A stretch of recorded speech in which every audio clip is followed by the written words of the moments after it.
السلام علیکم ورحمۃ اللہ وبرکاتہ۔ الحمد للہ رب العالمین والعاقبۃ للمتقین والصلاة والسلام علی رسولہ الامین وعلی آلہ وصحبہ اجمعین ومن تبعہ بإحسان الی یوم الدین، اما بعد۔ محترم ناظرین، قرآن مجید کی قدر کیجیے، اس موضوع کے تحت چند باتیں ہم آپ کی خدمت میں رکھنا چاہتے ہیں۔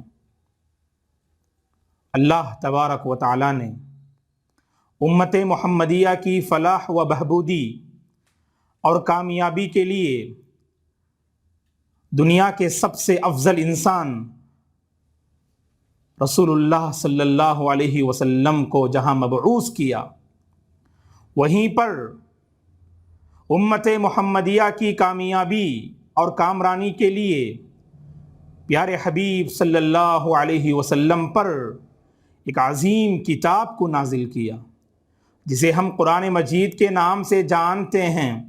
قرآن مجید پر ہمارا ایمان ہے کہ اللہ تبارک و تعالیٰ کی آخری کتاب ہے۔ وَإِنَّهُ لَتَنزِيلُ رَبِّ الْعَالَمِينَ نَزَلَ بِهِ الرُّوحُ الْأَمِينُ عَلَى قَلْبِكَ لِتَكُونَ مِنَ الْمُنذِرِينَ بِلِسَانٍ عَرَبِيٍّ مُبِينٍ۔ واضح عربی زبان میں اللہ تبارک و تعالیٰ نے اس کتاب کو جبریل علیہ السلام کے واسطے سے رسول اللہ صلی اللہ علیہ وسلم پر 23 سال کی مدت میں اس قرآن مجید کو رب العالمین نے نازل فرمایا۔ یہ کتاب ہدایت ہے، یہ کتاب نصیحت ہے، یہ کتاب رحمت ہے، یہ کتاب بشارت ہے۔ قرآن مجید میں اللہ تبارک و تعالیٰ نے اس کتاب کے حوالے سے کہا، ساری انسانیت سے مخاطب ہو کر، یہ قرآن مجید صرف مسلمانوں کی کتاب نہیں، بلکہ یہ ساری انسانیت کے حق میں اللہ تبارک و تعالیٰ نے اس کتاب کو نازل کیا ہے۔ کہا اللہ نے سورہ یونس میں، یا ایھا الناس قد جاءتکم موعظۃ من ربکم وشفاء لما فی الصدور وہدی ورحمۃ للمؤمنین۔ اس آیت کریمہ میں اللہ تبارک و تعالیٰ نے قرآن مجید کے 4 اوصاف کو اللہ نے بیان کیا۔ اے لوگو، تمہارے پاس تمہارے رب کی جانب سے نصیحت کا پیغام آ چکا ہے، نصیحت آ چکی ہے اس قرآن مجید کی شکل میں، اور دلوں میں موجود بیماریوں کا علاج آ چکا ہے۔ کتاب ہدایت ہے اور ایمان والوں کے لیے رحمت کا باعث ہے یہ قرآن مجید۔ ایک طرف اللہ تبارک و تعالیٰ نے اس آیت کریمہ میں قرآن مجید کے حوالے سے کہا کہ یہ کتاب موعظت ہے، یہ نصیحت حاصل کرنے والی کتاب ہے، اور کہا کہ دلوں میں جو شکوک اور شبہات پیدا ہوتے ہیں ان کا ازالہ اس کتاب کے ذریعے سے ممکن ہے، اور اسی طرح سے دل میں جو وسوسے، برے خیالات اور بہت ساری بیماریاں، دلی بیماریاں اور روحانی بیماریاں جو دلوں میں پائی جاتی ہیں، ان ساری بیماریوں کا علاج اس کتاب کے ذریعے سے ممکن ہے۔ اور تیسرا وصف اللہ نے بیان کیا کہ لوگوں کو ہدایت کا راستہ بتاتی ہے یہ، اور ایمان والوں کے لیے رحمت کا باعث ہے۔ اور آگے کہا، قل بفضل اللہ وبرحمتہ فبذلک فلیفرحوا۔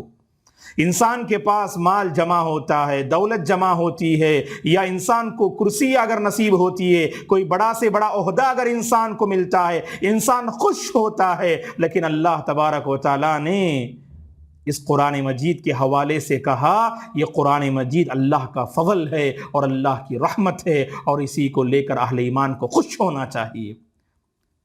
نہ مال کی فراوانی، نہ دولت کی فراوانی، نہ کرسی اور عہدے کے حاصل ہونے پر اللہ تبارک و تعالیٰ نے خوشی کا اظہار کرنے کا حکم دیا، بلکہ اس کتاب کو لے کر خوشی کا اظہار کرنے کا حکم دیا۔ فَبِذَلِكَ فَلْيَفْرَحُوا، کہ لوگوں کو اللہ تبارک و تعالیٰ کا فضل اور اس کی رحمت کو لے کر خوش ہونا چاہیے۔ بعض اہل علم نے کہا اللہ کا فضل اور اس کی رحمت ان دونوں سے مراد قرآن مجید ہے، اور بعض اہل علم نے کہا اللہ کے فضل سے مراد قرآن مجید ہے اور اللہ کی رحمت سے مراد مذہب اسلام ہے، اور اسلام کے سائے میں ہم پل رہے ہیں اور قرآن مجید پر ہمارا ایمان ہے۔ لہذا دوستو، اس کتاب کی ہمیں قدر کرنی چاہیے۔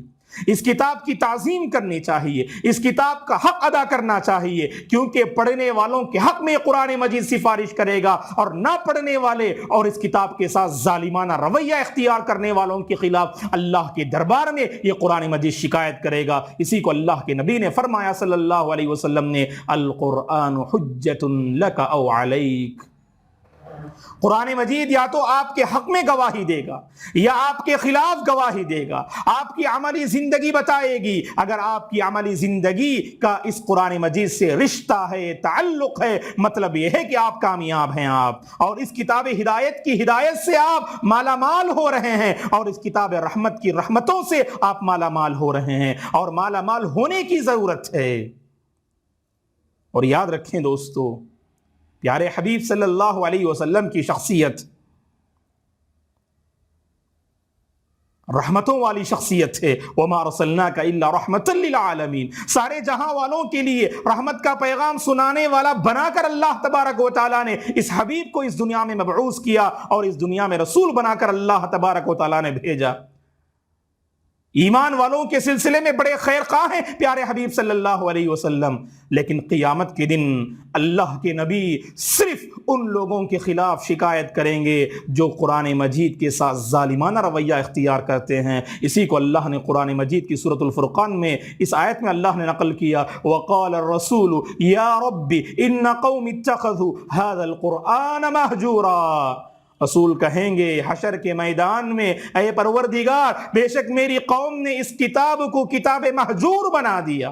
کتاب مہجور کا مطلب قرآن مجید کی تلاوت نہ کرنا، قرآن مجید پر غور و فکر نہ کرنا، قرآن مجید کی آیتوں کے مطابق عمل نہ کرنا، قرآن مجید کی تعلیمات کے مطابق زندگی بسر نہ کرنا، اور قرآن مجید کی تعلیمات کے مطابق دوسروں کو دعوت نہ دینا، یہ سب کتاب مہجور میں شامل ہے۔ دوستو، اتنی عظیم کتاب ہمارے پاس موجود ہے، لیکن کتنے مسلمان ہیں جو اس کتاب کو پڑھنا جانتے ہیں اور اس کتاب کا حق ادا کرتے ہیں؟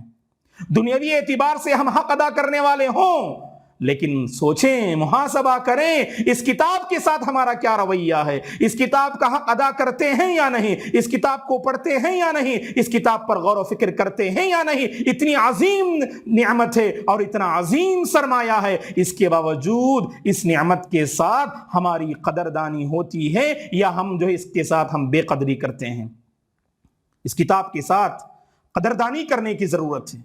یہ قوموں کا عروج و زوال بیان کرنے والی کتاب ہے، یہ آپ کو اونچا کرنے والی کتاب بھی ہے، وہیں ذلت و رسوائی میں ڈھکیلنے والی بھی کتاب ہے۔ ان اللہ یرفع بہذا الکتاب اقواما ویضع به آخرین، یہ اللہ کے نبی نے فرمایا صلی اللہ علیہ وسلم نے، بے شک اللہ تعالیٰ اس کتاب کے ذریعے سے بعض لوگوں کو عروج عطا کرتے ہیں، بلندی عطا کرتے ہیں، اور وہیں پر اس قرآن کے ذریعے اللہ تبارک و تعالیٰ بعض لوگوں کو پستی کی طرف ڈھکیل دیتے ہیں۔ تو بس آپ کا قرآن مجید کے ساتھ کیا تعلق ہے اور کیا معاملہ ہے، اس کو لے کر اللہ تبارک و تعالیٰ بندے کے ساتھ معاملہ کرتے ہیں۔ دوستو، رمضان میں ہم نے قرآن کا اہتمام کیا، الحمدللہ، قرآن مجید کی ہم نے تلاوت کی، رب العالمین ہماری تلاوت کو قبول فرمائے، اور موسم کے ساتھ خاص نہ کریں۔ دوستو، اللہ نے اس قرآن کو رمضان میں تو نازل کیا، رمضان میں اس قرآن کی نزول کی شروعات تو ہوئی، لیکن رمضان کے ساتھ اس قرآن کو خاص نہ کریں۔ قرآن مجید پڑھنے پر آئیں، اگر پڑھنا نہیں آتا پھر بھی جو حضرات پڑھنا جانتے ہیں ان کے پاس وقت نکالیں اور جو ہے اس قرآن مجید کو سیکھیں۔ اور اللہ کے نبی نے خوشخبری سنائی صلی اللہ علیہ وسلم نے، الذی یقرأ القرآن ویتتعتع فیہ وہو علیہ شاق فلہ اجران، جو بندہ قرآن مجید پڑھتا ہے، پڑھنا نہیں آتا پھر بھی شوق ہے، اٹک اٹک کے پڑھتا ہے، اللہ تعالیٰ ایسے بندے کو دگنا اجر عطا فرماتے ہیں، ڈبل ثواب اللہ تعالیٰ عطا فرماتے ہیں۔ لہذا نہ پڑھنے کا نہ بہانہ نہ بنائیں، نہ اور مجھے قرآن مجید پڑھنا نہیں آتا یہ بہانہ نہ بنائیں، بلکہ آگے بڑھیں، وقت نکالیں، اس عظیم کتاب کے ساتھ ہمارا بہتر معاملہ ہونا چاہیے، کیونکہ دلوں کو بدل دینے والی کتاب ہے، یہ زندگی کو بدل دینے والی کتاب ہے، زندگی کا سلیقہ سکھانے والی کتاب ہے، مکارم اخلاق کا عادی بنانے والی کتاب ہے، انسان کو انسانیت کا سبق پڑھانے والی کتاب ہے، اور انسان کو جنت کا راستہ بتانے والی کتاب ہے، اور انسان کو گناہوں سے دور کرنے والی کتاب ہے، اور جہنم سے دور کرنے والی کتاب یہ قرآن مجید ہے۔ لہذا اس قرآن مجید کا حق ادا کرنے کی کوشش کریں، اس کی آیتوں پر غور و فکر کریں۔ قرآن مجید میں اللہ تعالیٰ نے کہا، کتاب انزلناہ الیک مبارک مبارک لیدبروا آیاتی، ہم نے اس قرآن مجید کو نازل کیا، یہ مبارک کتاب ہے، بڑی بابرکت کتاب ہے، تاکہ لوگ اس کی آیتوں پر غور و فکر کیا کریں، اسی لیے اللہ نے اس قرآن کو نازل کیا دوستو۔ لہذا قرآن مجید پڑھیں، دوسروں کو پڑھائیں۔ اللہ کے نبی نے فرمایا صلی اللہ علیہ وسلم نے، تم میں سب سے بہتر وہ ہے